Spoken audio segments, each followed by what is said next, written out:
Então, nessa apresentação, eu vou dar um pouco o contexto do mundo inteiro, o que está acontecendo no mundo, como é que isso está transformando o mundo, quais são os desafios que a gente tem que atravessar aí, e trazendo aqui para o Rio Grande do Norte, quais são os desafios e oportunidades que essas transformações estão trazendo para nós. Então, primeiramente, o que todo mundo que a gente está enfrentando agora, o aquecimento global, vocês viram as últimas catástrofes que aconteceram.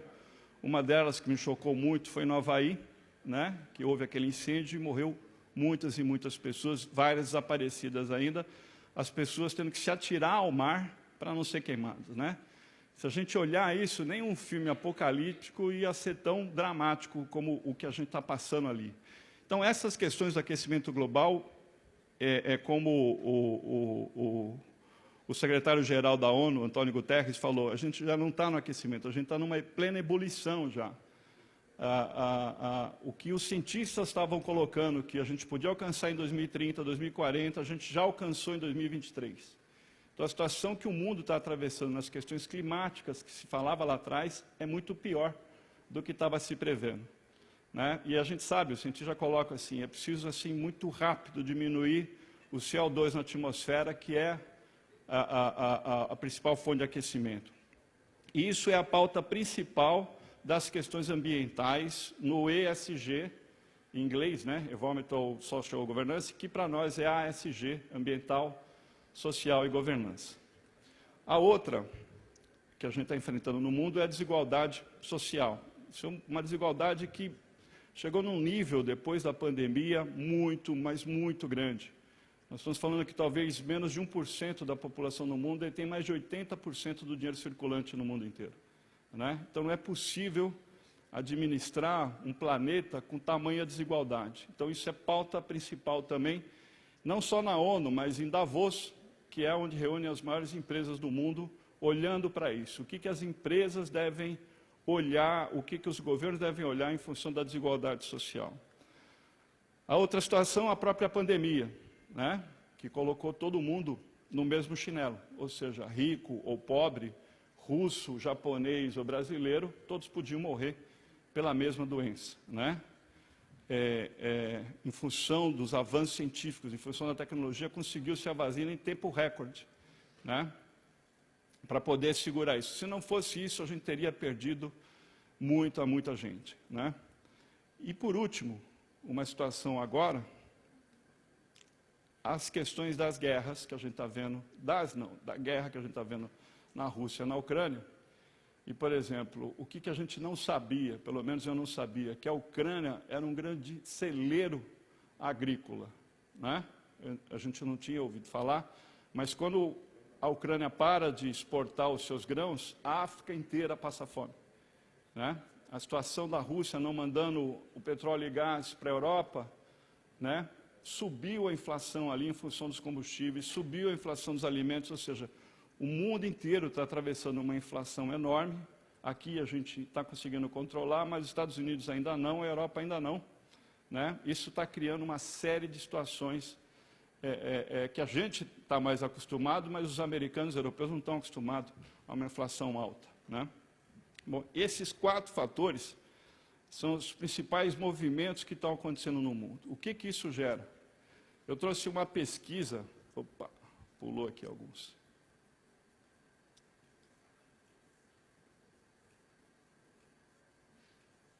Aqui. Só um pouquinho, gente. Consegue andar? Bom, enquanto eles arrumam ali, tem uma pesquisa vai mais à frente, por favor. Mais uma. Essa é uma pesquisa da Edelman, feita em 28 países, 32 mil entrevistados. Então, no mundo inteiro, essa pesquisa foi feita. O que é importante? Vamos mais um, por favor. Aqui mostra, vocês não vão conseguir enxergar direito, mas eu coloco. Esse quadro mostra o seguinte: quanto mais ao canto direito estiver, mais conflito, mais polarizado está o país. Quanto mais à esquerda aqui para baixo, menos polarizado. Então, hoje, uma polarização severa está ali, Argentina, né? Essa pesquisa foi feita finalizando ano passado, a gente está vendo agora na Argentina o que está acontecendo ali. Assaltos aos supermercados, às lojas, porque as pessoas estão passando fome, né? Então, ali, na verdade, a gente está vendo uma espécie de anarquia do sistema todo político, né? E aí coloca-se Colômbia, Estados Unidos, o risco enorme de polarização, África do Sul, Espanha e Suécia. Aí a gente tem aqui risco de polarização severa onde está o Brasil, né? Podendo chegar ao que está acontecendo na Argentina. O que é essa polarização está causando no mundo inteiro? O que é a polarização, na verdade, é a causa daqueles fatores que eu apresentei para vocês, o aquecimento, a desigualdade, a pandemia, né? Isso está causando medo nas pessoas, muito medo. Então, a gente olha aqui, ansiedades são proporcionais aos temores existenciais. Preocupações das pessoas com a economia. Isso aqui é mundo, tá? 89% das pessoas no mundo estão preocupadas com o desemprego, 74% com a inflação. De caráter pessoal, as mudanças climáticas, 76%, escassez da economia, guerra nuclear e escassez de energia. Então, esses são os principais medos que o mundo inteiro, e o percentual não é baixo. Brasil, isso é do Brasil, ele é maior ainda. Então, nós temos 93% de desemprego, 81% de inflação, 82% de climática, escassez de comida, 78%, guerra nuclear, 77%, 72%. Esses medos todos é que geram essa polarização.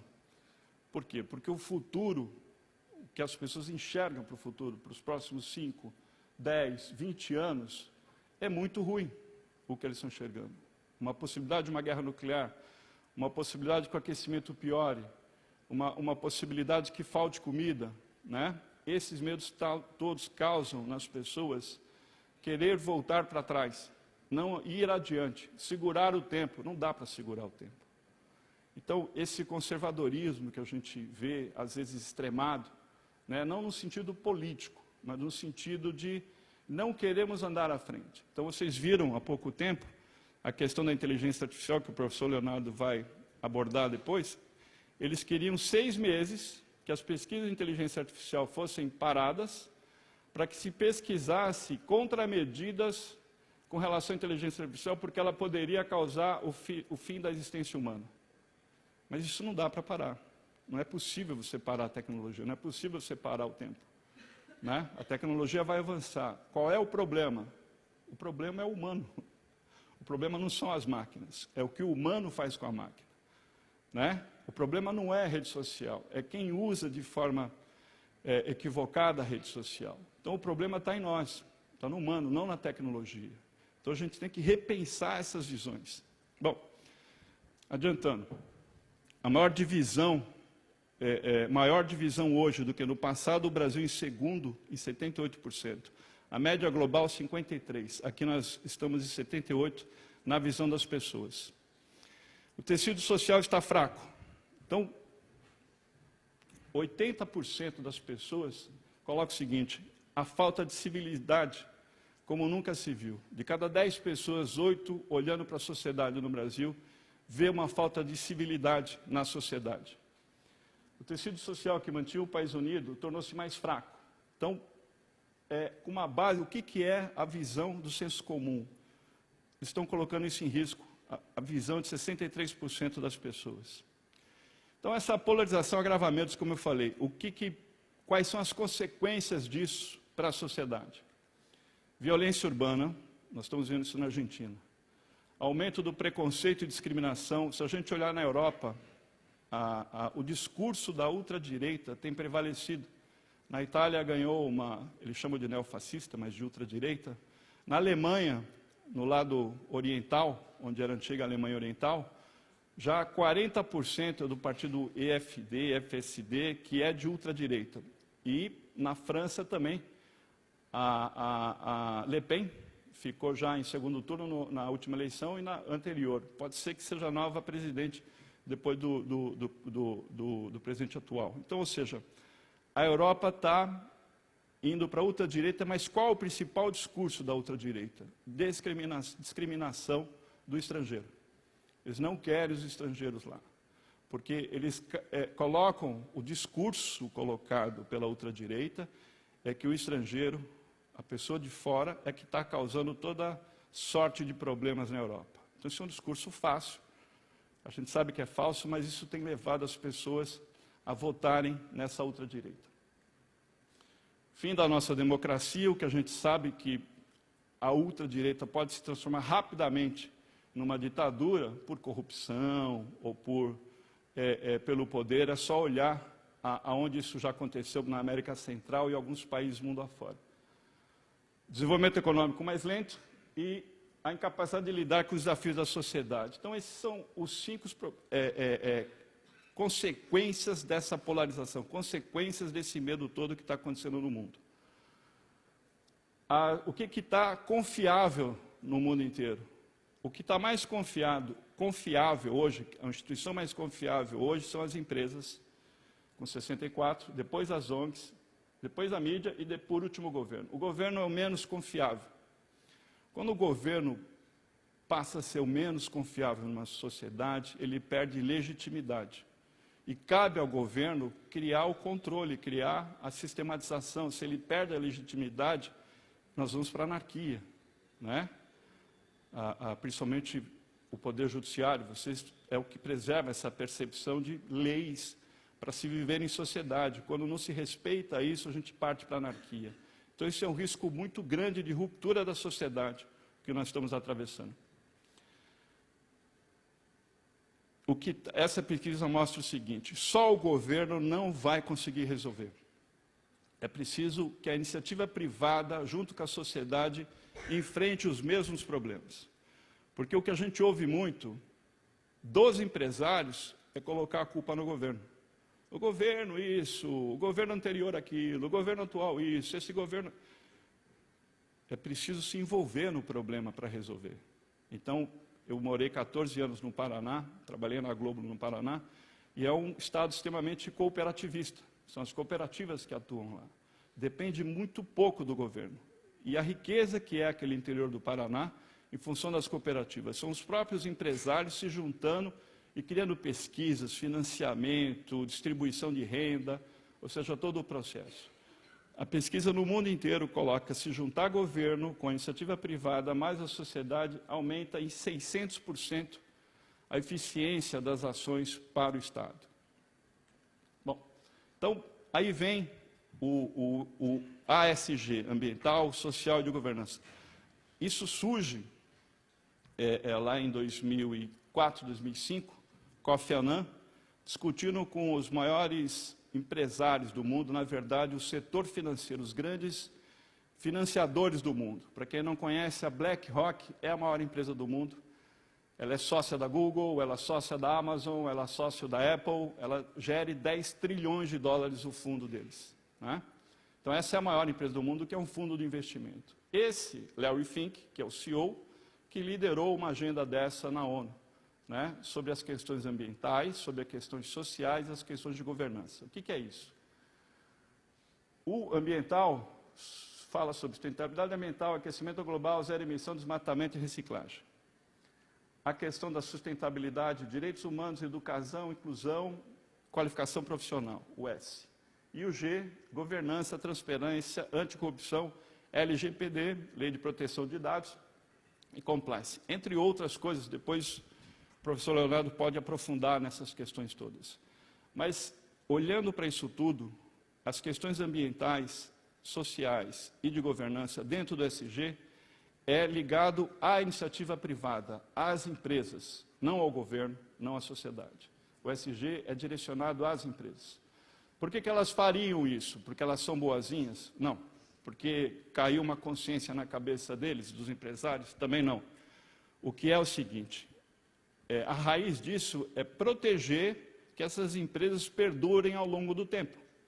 Então, o SG, se a gente for resumir, nada mais é do que mitigação de risco. Então, os riscos que essa empresa produz ao meio ambiente, por exemplo. Se a gente olhar hoje uma empresa que produz risco ao meio ambiente, ou as questões sociais, discriminação, por exemplo, dentro da empresa, o que acontece? Vai sair na empresa? Pode sair, mas a rede social, a mídia social, não apenas cancela a marca dessa empresa, ela transforma a sociedade, os consumidores, em haters, em pessoas que odeiam essa empresa.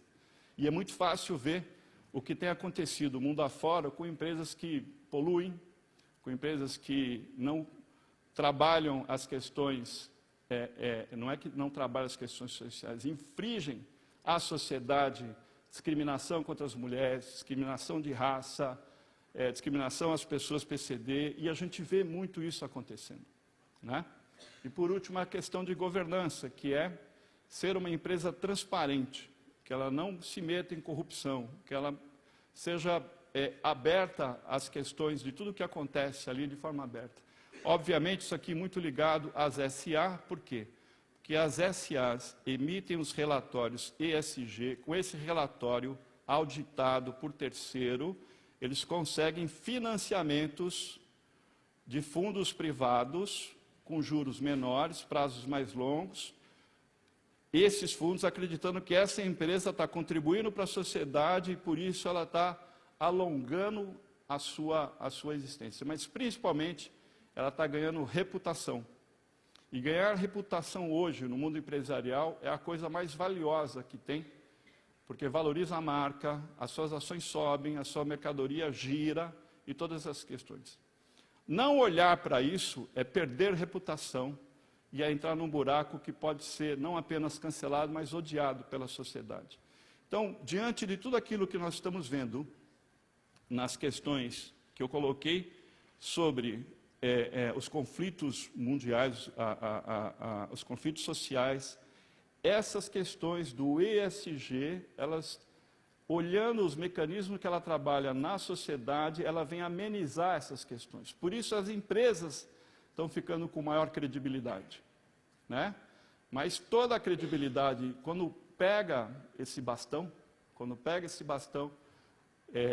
de fazer as questões sociais, ambientais ou de governança, é preciso fazer de fato. Porque a pior coisa é você se dizer que faz e não faz, você enganou o outro. É o que no jargão a gente chama no ASG de greenwashing, né? Depois, talvez o professor Leonardo explique greenwashing, mas é um apelido que a gente dá para as empresas que enganam a sociedade. E tem muito. A grande maioria das empresas que estão no ESG estão fazendo greenwashing. Tanto é que na B3, na Bolsa de Valores, tinha lá 400 empresas que se diziam ESG. Aí, óbvio, a Bolsa, o Banco Central fez uma auditagem, cadê os relatórios, cadê o que você está fazendo, e diminuiu para 90 empresas. Então, é muito rigoroso uma empresa se dizer ESG e for buscar um financiamento. Por quê? Porque se ela não estiver fazendo o que está fazendo, nos relatórios, isso é ditado anualmente, quais são as metas a serem alcançadas, não é uma coisa de... não é filantropia, vamos ajudar uma associação, isso é filantropia. É pegar uma questão da sociedade que tenha materialidade. O que a gente chama de materialidade? Que tem a ver com o negócio da empresa, que tem a ver com o impacto que ela causa, e pegar isso e transformar numa meta. E essa meta é auditada anualmente. Tá certo? Isso é o ESG, depois o professor Leonardo pode aprofundar. O que eu quero colocar? Como eu disse para vocês, isso é importante. Hoje, o ESG movimenta no mundo 53 trilhões de dólares. Ou seja, cerca de 40% das grandes empresas no mundo já são ESG. Eles colocam que até 2050, 100% serão ESG no sentido real da coisa, né? Bom, então, todos os relatórios ESG, todas as questões ESG no mundo inteiro estão baseados nos 17 Objetivos de Desenvolvimento Sustentáveis. Então, qualquer coisa que se faça, ela vai estar baseada nesses princípios no mundo inteiro. Então, isso cria um padrão do que está acontecendo e um padrão de percepção, seja em qualquer parte do mundo, elas vão estar dentro dos desenvolvimentos sustentáveis. Bom, uma das coisas que eu quero abordar agora, vindo para o Rio Grande do Norte, né? Quando a gente fala de licença ambiental, tem todo um arcabouço jurídico que tem que ser colocado antes de abrir uma empresa. Então, por exemplo, essas eólicas todas que chegaram para cá, elas cumpriram todas as questões ambientais, tá certo? Então, ela precisa da licença ambiental para operar. O que é que não existe no mundo? Licença social para operar. Não existe. Não existe o cumprimento de alguma ação social que no arcabouço legal obriga, que vai ter que ser feito para dar licença social. Isso não existe, né? Então, baseado nisso, e como é que as empresas vão se mobilizar para as questões sociais? Não vão, não vão, não vão. Elas fazem do social da porta para dentro, não da porta para fora, da porta para dentro. Então, dentro eles têm um programa de inclusão, um programa de PCD, um programa de equidade de gênero, tem todas as coisas, da porta para dentro. Mas da porta para fora, muito pouco. Muito pouco. Então, se a gente olhar o desafio da energia sustentável, que são as eólicas, e o 11, que são cidades sustentáveis, depois vocês podem entrar ali e ver todo o arcabouço de coisas, é olhar o seguinte, vamos pensar o Rio Grande do Norte. Às vezes eu brinco e digo assim, o Rio Grande do Norte era para dar certo desde a Segunda Guerra Mundial, quando tinha o trampolim da vitória, né? Chegou aqui os americanos, com uma cultura diferente, a sociedade natalense do Rio Grande do Norte teve contato com uma cultura muito mais contemporânea do que a nossa naquela época. E podia ter dado certo, muita coisa, não foi. Depois foi a questão do petróleo, que o petróleo se descobriu, vai desenvolver todo o interior, e piriri, talalá, não rolou. Depois foi a questão do aeroporto, do hub, que ia ser uma ligação do mundo inteiro com o Rio Grande do Norte, para lá, não rolou. A gente continuou da mesma situação. E agora nós estamos vendo as eólicas. Já foram mais de 25 bilhões investidos nas eólicas. Para os próximos 4 anos, eles estão falando em 34 bilhões de investimento. Isso inclui as offshore. Tá certo? Agora, qual é o impacto que isso tudo vai dar na sociedade do estado do Rio Grande do Norte? O que vai ficar para nós nessas questões sociais? Como é que isso vai reverter em algumas questões que eu vou apresentar para os senhores aqui? Então, a gente olha aqui estão, os pretinhos aqui é a área de distribuição, vocês não estão enxergando, mas tem os vermelhinhos aqui, que são eólicas já em funcionamento e eólicas que irão funcionar. Tá certo? Está naquele mapa lá que o governo lançou. Aí eu plotei o seguinte, olha isso aqui. Aqui em verde são comunidades, assentamentos agrícolas, em verde. Em laranjinha, quilombola e sítios arqueológicos. Os sítios arqueológicos estão preservados, porque tem lei. Tá certo? Não mexe ali, porque ali é um sítio arqueológico. Agora, e o verdinho, o assentamento rural? O que está acontecendo? O que está acontecendo? Tem áudio? Volta.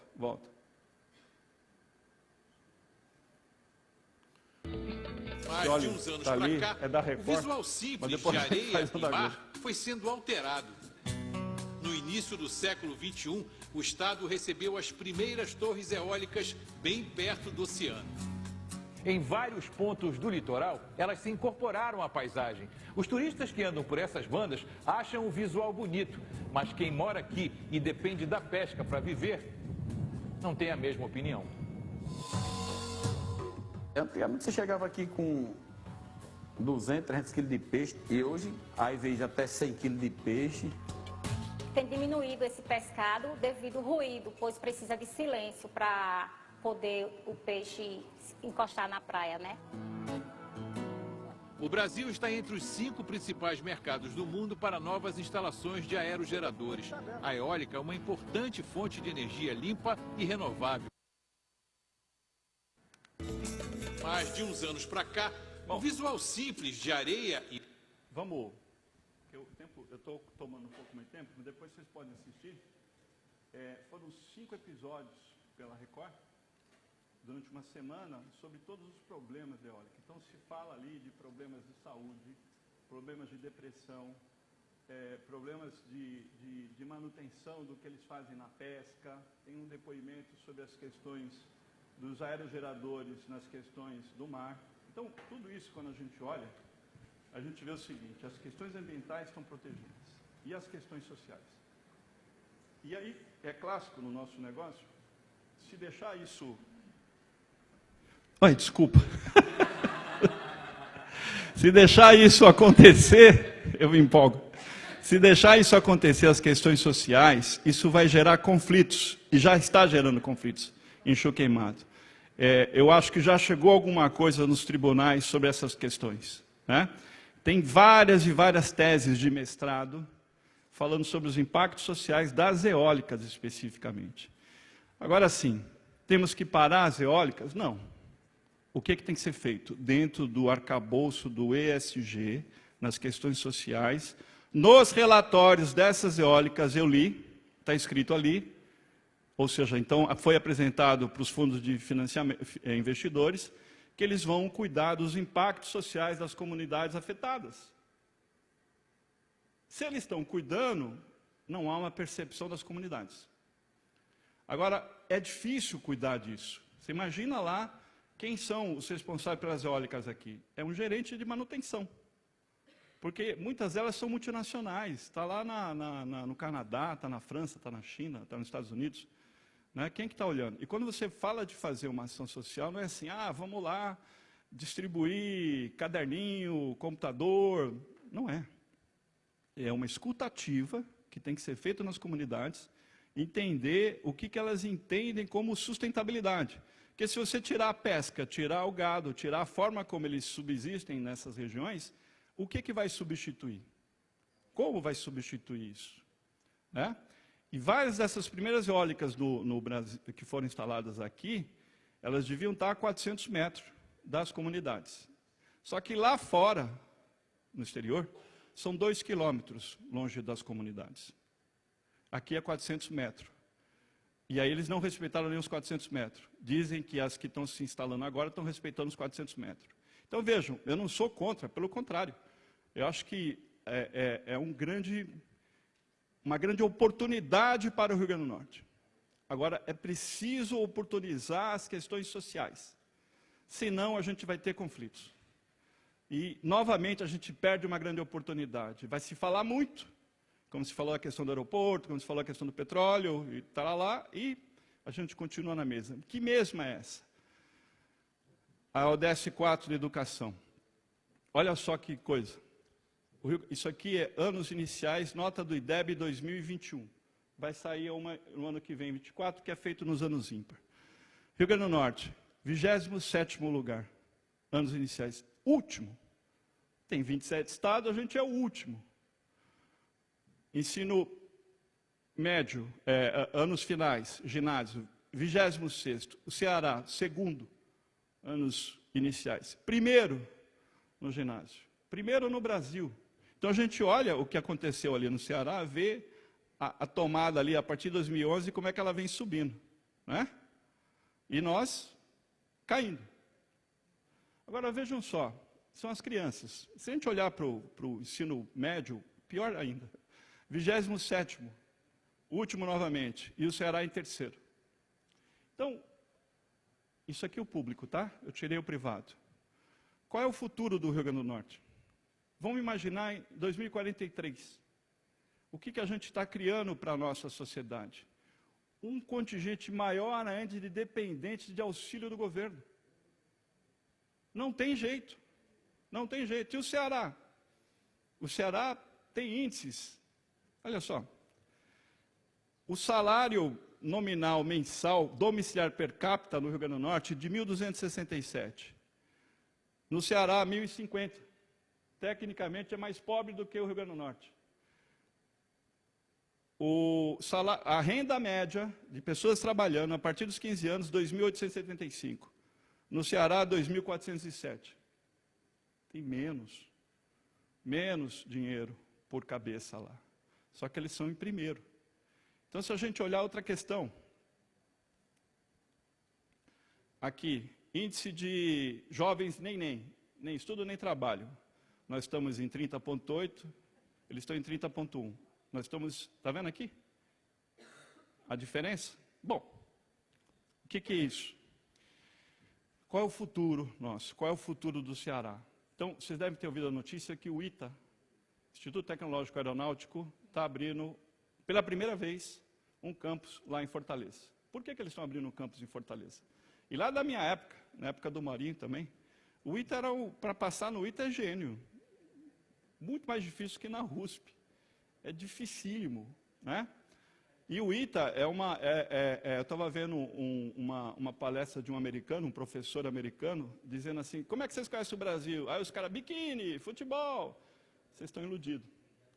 A maior indústria aeroespacial aeronáutica do mundo, uma das maiores, é no Brasil, né? Que é a Embraer, que foi fundada a partir do ITA. Então imagina essa escola, o que ela faz. Agora vai para o Ceará. Por que vai para o Ceará? Porque nos últimos 3 anos, 35% dos aprovados eram cearenses. Caiu um raio, ficou todo mundo gênio lá. Óbvio que tem escolas preparatórias, óbvio, mas tem uma massa por trás que vem melhor preparada. Então, vamos imaginar 20 anos à frente para o Ceará. Então, a gente, de repente, nós vamos estar empreendendo aqui os nossos, que nota 27º na educação, o que ele vai empreender? Uma pipoqueira, um bar, um carrinho de cachorro-quente. E o que eles vão empreender no Ceará?